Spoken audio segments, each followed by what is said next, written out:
ભાડા દ્વારા દબાણ હટાવ કામગીરીમાં રખાય છે ભેદભાવ। જોરશોરથી ચાલુ થયેલ કામગીરીનો અમુક જગ્યાએ થયો ફિયાસ્કો।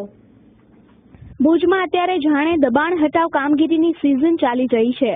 ભુજમાં આવેલ 36માંથી માત્ર 2 ફૂટપારીના દબાણ દૂર કરવામાં આવ્યા છે। બાકીના દબાણ દૂર ક્યારે થશે? ફૂટપાથના નીચેના દબાણો તો દૂર કરવામાં આવે છે, પરંતુ ઉપરના આગળ ખેંચેલા છાપરા પણ દબાણ જ કહેવાય, એને પણ દૂર કરવા જોઈએ। આમ તો દબાણ શહેરને કુરૂપ બનાવે છે। જો આ દબાણો ઈમાનદારીપૂર્વક દૂર કરવામાં આવે તો શહેરની શોભા વધે, એ માટે નગરપાલિકા અને ભાડાએ જાગૃત થવાની જરૂર છે।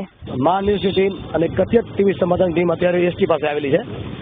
બતાવવામાં એ આવે છે કે ભાડા સિટી સર્વે અને અન્ય તંત્ર દ્વારા જે દબાણ હટાવવામાં આવ્યું કે પાર્કિંગ પ્લોટના નામે એક નાનકડી એવી ફૂટપારી તોડી ને પોતે સંતોષ માની લીધો। તે પ્રજાને બતાવવામાં આવ્યું કે અમે પાર્કિંગ પ્લોટ ખુલ્લો કરાવ્યો, પણ એ પ્રજા જોવે તો ખબર પડે કે એક નાની ફૂટપારી હતી અને વ્યવસ્થિત ફૂટપારી ચાલવા માટે પણ કામ આવતી, તોડી ફોડી નાખી દીધી। ગરીબ માટે છાપરા તોડ્યા, ગરીબોના મકાન તોડ્યા। પણ જ્યારે એસટી બસ સ્ટેશનની વાત આવે છે ને ત્યારે અહીંયા તંત્ર આખું સ્ટોપ થઈ જાય છે। તો એનું શું કારણ છે એ પ્રજાને સમજ નથી પડતી। આ રોડ ઉપર લારીઓ, છાપરા, મોટા મોટા શેડ બનાવેલા, હોટલો બનાવેલી, એ નગરપાલિકા સિટી સર્વે કે ભાડા એ આંધળી છે, આંખો નથી એની, દેખાતું નથી એને કે આ લોકો ડરે છે કે બીએ છે।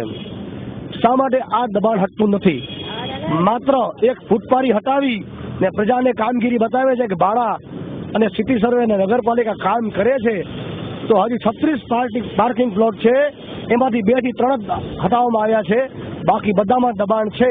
તો ક્યારે હટશે એ પ્રજા તમને પૂછવા માંગે છે।